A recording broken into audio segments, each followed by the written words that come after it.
Vamos a conversar, lo habíamos dicho hace instantes, con el doctor Hipólito Solari Irigoyen, que está en Dorrego desde hace algunas horas y que va a disertar en el hall del Cine San Martín dentro de aproximadamente 60 minutos. Una inquietud de los jóvenes radicales que, por supuesto, desde aquí aplaudimos. Lo saludamos y le agradecemos su presencia. ¿Cómo le va, doctor? Me va bien, gracias, por suerte. Y bueno, yo también es un placer saludarlo y por su intermedio a los oyentes que tienen la gentileza de escucharlo. ¿Primera vez que está en Dorrego? ¿Alguna otra vez? No, ya había estado en una ocasión anterior. ¿Recuerda cuándo? ¿Por qué motivo? Y bueno, siempre motivos políticos, sí, los mismos que ahora. No recuerdo si en ese momento yo era presidente de la Convención Nacional de la Unión Cívica Radical, puede haber sido. No recuerdo el año exacto. A lo mejor acompañando a Alfonsín en alguna de sus visitas. No, vine, he hecho muchas giras sí. con Raúl Alfonsín, nos unía, además de nuestro común y diario radical, una gran amistad. Ajá. Bueno, hoy va a disertar en el Cine San Martín. Los chicos seguramente no le habrán marcado ninguna agenda. Usted disertará sobre los temas que más. Sí, no es prácticamente una conferencia, porque, bueno, las conferencias hay que prepararlas. Yo no quiero sobreestimar. Es una charla sobre temas políticos, sin duda. Y bueno, y después responderé a todas las preguntas que me quieran hacer, que es una linda posibilidad para mí, porque así puedo hablar de lo que a la gente verdaderamente le interesa. Los chicos lo habrán leído, yo lo he vivido, porque soy un poco menor que usted, pero no mucho. Usted tuvo mucha presencia mediática en aquellas épocas duras del país, tuvo 2 atentados, se tuvo que ir del país, la AAA lo seguía. Tuve 3 atentados. 3, bueno, sí. Uno me acuerdo que fue en un auto, ¿no? Cuando el primer atentado fue el primer atentado firmado por la AAA. Sí, debutó usted con la AAA. Que fue, el 21 de noviembre del 73. Fue también, hay que decirlo, la introducción del terrorismo de Estado en la Argentina. ¿Por qué lo querían matar? Es imposible dar respuestas racionales a hechos irracionales. Muy bien. O sea, yo siempre he sido un hombre político desde mi juventud. He actuado en el campo universitario, en la Unión Cívica Radical. Siempre he militado repudiando la violencia como método político. Así que no sé por qué me quisieron matar, pero evidentemente que quería matarlo porque si no hubiera sufrido 3 atentados. Claro. ¿Usted sabía que López Rega estaba atrás de esto cuando Isabelita lo visitó con él? ¿Lo presumía, lo suponía? Sí. ¿Y cómo reaccionó? Bueno, yo ese día me sentía muy mal en el sanatorio y en realidad los atendió mi señora. No estaba bien, pero Isabelita, es decir, que era la presidenta María Estela Martínez de Perón, no solo era presidenta, sino que presidía el Senado que yo integraba. Claro. Tenía casi la obligación, le diría, de visitarme. Ella me dijo unas palabras que yo recuerdo, pero la impresión que recogí que no entendía lo que había pasado, porque ella me dijo, qué barbaridad, qué quieren hacer de la Argentina, un Chile, una Cuba. En Chile gobernaba Salvador Allende. Sí. Bueno, yo recuerdo que me dijo eso, pero realmente me parecía que estaba desubicada, no tenía nada que ver el atentado mío ni con el gobierno de Chile ni de Cuba. ¿Sí? ¿Usted cree que Isabelita en esa época ignoraba muchas cosas, la pasaban por arriba?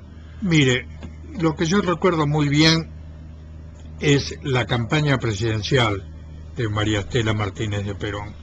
La presentaron durante la campaña como una estadista y decían que era la única persona que había sido formada por el general, etcétera. Por eso fue candidata a vice. Sí. En realidad era un hecho inédito, un matrimonio que el hombre fuera candidato a presidente y la mujer a vicepresidenta. Sí. Nosotros no aprobamos eso de ninguna manera. Yo era convencional radical en aquella época y bueno, nos pareció un disparate. Yo no he cambiado mi pensamiento, ¿no? Pero su gobierno fue un desastre. Sí. A veces se lo menciona como gobierno constitucional y yo creo que no es así, porque los gobiernos son constitucionales cuando cumplen dos recaudos. El primero, cuando nacen legalmente de la soberanía popular, de su ejercicio. Pero no basta. Cuando salen elegidos correctamente, no es un bill de indemnidad para que hagan lo que se les dé la gana. Y ahí viene el segundo rol, que es gobernar de acuerdo a la Constitución. Es decir, y no lo hicieron. Y no lo hicieron. Es decir, se apartaron de la Constitución y a mi juicio perdieron la legalidad. De todas maneras, yo en aquel entonces siempre me opuse, y hay no solo mis discursos en el Senado, sino en actos políticos y todo, al golpe de Estado. Yo creía que a ese pésimo gobierno había que cambiarlo por el voto popular, jamás por un golpe de Estado. Y no faltaba tanto. No faltaba, no. Estábamos ahí, al borde de la elección. Sí, fue un gravísimo error en donde todos los problemas muy serios que tenía el país, sobre todo en materia de respeto a los derechos humanos y a las libertades públicas, se agravaron todos. Sí. Pero recuerdo también porque no hay que creer que de un día para el otro se pasó de un gobierno respetuoso, legal, cumplidor de la Constitución, a uno ilegal, una tiranía. Hubo una degradación previa del poder. De todas maneras, le repito, había que cambiarlo, pero por elecciones, jamás por un golpe de Estado. De cualquier manera, usted coincidirá conmigo que era un clamor popular el golpe, porque veníamos acostumbrados de golpe en golpe, ¿no? Sí. ¿Se acuerda? Me acuerdo, y tan me acuerdo porque yo pronuncié varios discursos en aquel entonces y participé de actos precisamente para señalar que no había que hacer un golpe de Estado, que había que cambiar el gobierno, pero a través de las elecciones. Claro. El último acto lo hicimos en la ciudad donde yo vivo, en Puerto Madryn, y hablamos Alfonsín y yo.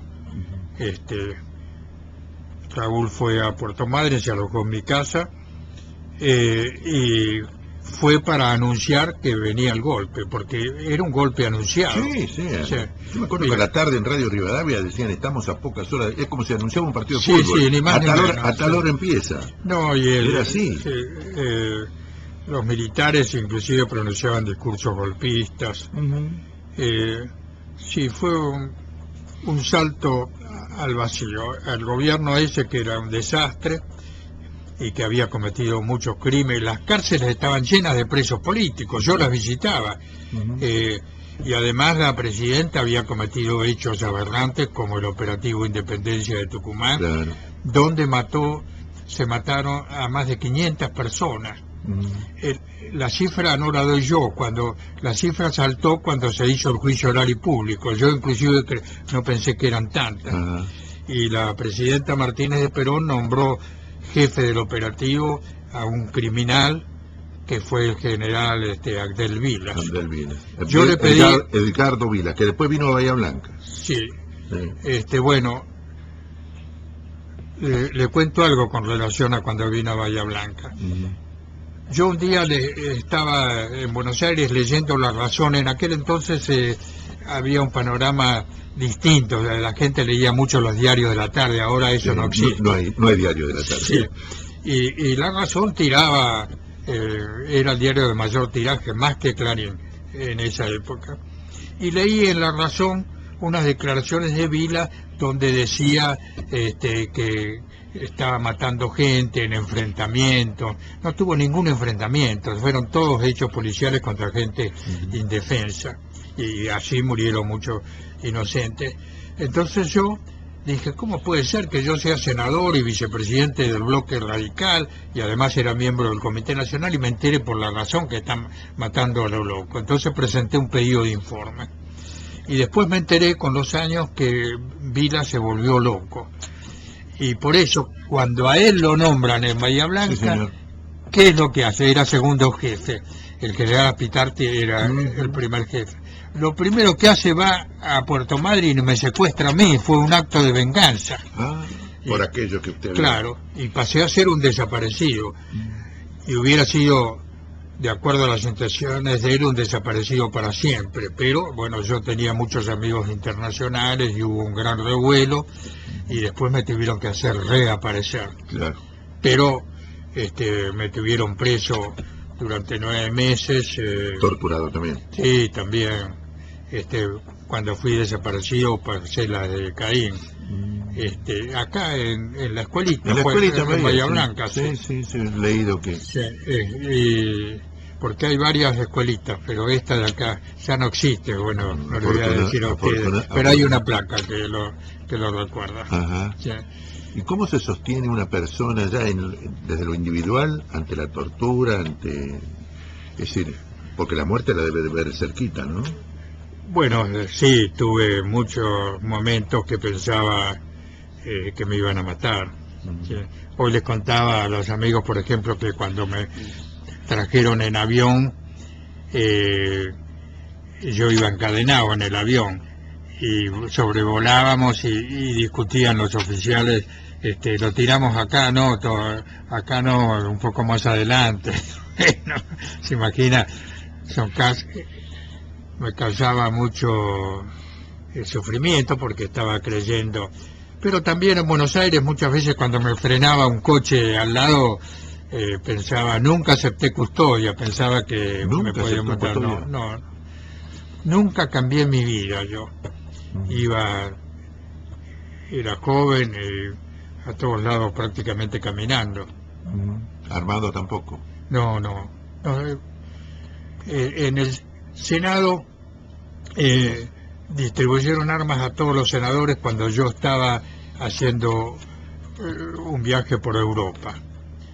Y cuando volví me trajeron la pistola y yo la quise devolver. Yo no sé usar armas y además no tenía ningún interés. Atención que no nos la regaló el Senado, nos descontó de la dieta. De la dieta. Sí. Y entonces se la mandé a devolver.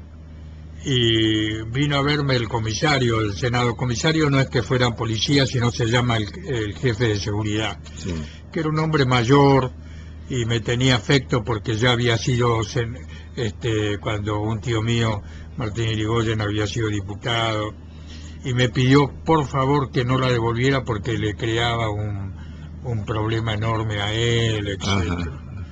Entonces la tuve que guardar, sí. Pero cuando venía el golpe de Estado la guardé en mi casa. Yo no sé usarla y además aunque supiera no iba a andar armada. Claro. Ahora mismo en estos momentos en Buenos Aires soy de los que creo que tiene que prohibirse terminantemente la portación de armas. No puede ser, se ve que a veces mueren inocentes en tiroteos. Este hombre que murió en pleno centro en Buenos Aires los otros días, caminando por la calle televisado. Usted defendió muchos presos políticos y defendió a sindicalistas como Tosco y Ongaro, que no eran precisamente radicales, ¿no? Sí, en los gobiernos militares yo defendí muchísima gente y nunca le pregunté a nadie qué era. Para mí eran todos perseguidos políticos. Y he defendido presos de todas las ideologías. Bueno, ahora en los gobiernos constitucionales yo ya ahí hacía un distingo. Los que tenían juicio, yo no pedía la libertad, pedía un trato humano y un juicio justo. La verdad que casi nunca existía. Y en cambio pedía la libertad, por ejemplo, en el gobierno de María Estela de Martínez de Perón, que las cárceles estaban llenas de presos. Para ellos, a disposición del Poder Ejecutivo, sí, pedía y exigía la libertad y bueno, me movilizaba mucho para lograrla. ¿Por qué Ongaro y Tosco lo pidieron a usted como defensor y Lorenzo Miguel lo declaró enemigo público? Bueno, por varios motivos. Primero, yo cuando ejercía la profesión siempre la ejercí defendiendo a la parte obrera. No es una crítica a los que defienden a la parte patronal, todos, pero yo no lo hacía. Claro. Y era abogado del gremio gráfico que dirigía Ongaro. Y estuve muy vinculado. Yo asistí al Congreso Amado Olmos, que es donde se formó la Secretaría de los Argentinos, que fue una linda experiencia y necesaria porque fue pluralista. Hasta el momento estábamos acostumbrados a la CGT dependiendo exclusivamente del partido ahí fue donde justicialista. salió Ubaldini, ¿no? ¿No pertenecía a Olmos, Ubaldini? Más tarde, ¿no? Posteriormente. Tengo una idea que Olmos lo identifico con Ubaldini, pero así, porque usted lo menciona, ¿no? Sí. Bueno, y ahí lo conocí yo en el Congreso Amado Olmos, lo conocí a Tosco, bueno, de Ongaro ya le digo, era... Y entonces en el mismo momento que se conforma, me nombran a mí abogado de la Secretaría de los Argentinos. Hay que tener presente que los partidos políticos estaban prohibidos en esa época, es decir, que yo aproveché para defender los ideales de las libertades públicas y los derechos humanos, el campo sindical. Sí. Bueno, y defendí a muchos trabajadores. Fui abogado también de la Unión Ferroviaria, que la dictadura de Onganía la intervino, y el secretario general, un gran sindicalista, Antonio Scipione, y el segundo, Américo del Río, también, los dos eran radicales en una conducción mixta. Estaba Lorenzo Pepe, que era peronista, estaba Zárate, que era comunista. Sí. ¿Y Lorenzo Miguel? Bueno, Lorenzo... ¿Perteneciente a la burocracia sindical? Sí. Yo nunca lo traté. Pero lo declararon a usted enemigo público, ¿no? Sí, el asunto fue así. Se trató la ley sindical que mandó Perón al Congreso, una ley que fue muy, muy resistida por los trabajadores, inclusive hasta la juventud peronista se pronunció en contra. Y bueno, yo había hablado en muchos actos, hablé con Tosco, hablé en el Sindicato de Luz y Fuerza de Mar del Plata, en muchos actos. Hablé en la Universidad de Córdoba, o hablamos porque hablábamos los dos, y bueno, granjeamos una amistad y afecto. Yo le tenía mucha simpatía a Tosco. Para mí, le puedo decir, fue el más brillante sindicalista que tuvo el movimiento obrero en todo el siglo pasado hasta el día de hoy. Es una opinión, un juicio personal. Bueno, y cuando él cayó preso, me nombró a mí su abogado, y bueno, yo trabajé mucho por la libertad de él. Llegué 3 veces a la Suprema Corte de Justicia, y después lo pusieron en libertad y después lo volvieron a poner preso. Tuve una gran amistad con el gringo, le decíamos nosotros, el gringo Tosco. Ellos me nombraron abogado de Luz y Fuerza de Córdoba y yo acepté, pero obviamente ad honorem. Han sido absolutamente, sin ninguna excepción, mis defensas políticas. Usted ha sido o es un abanderado de los derechos humanos. ¿En alguna oportunidad tuvo contacto con abuelas y madres de Plaza de Mayo, o madres de Plaza de Mayo, con alguna de las dos agrupaciones? Sí, con Estela de Carlotto, yo integré el Comité de Derechos Humanos de Naciones Unidas en 2 periodos, es decir, 8 años. Y en alguna ocasión almorcé con Estela de Carlotto en Ginebra. y posiblemente en Nueva York también, porque nosotros nos reuníamos una vez en Nueva York y dos en Ginebra, donde teníamos la sede. Pero ella en aquel entonces no había adherido públicamente al peronismo, o a lo mejor había adherido pero no lo decía. ¿Y con Eve no? ¿Eh? ¿Con Eve de Bonafini no? ¿No estuvo nunca? La conocí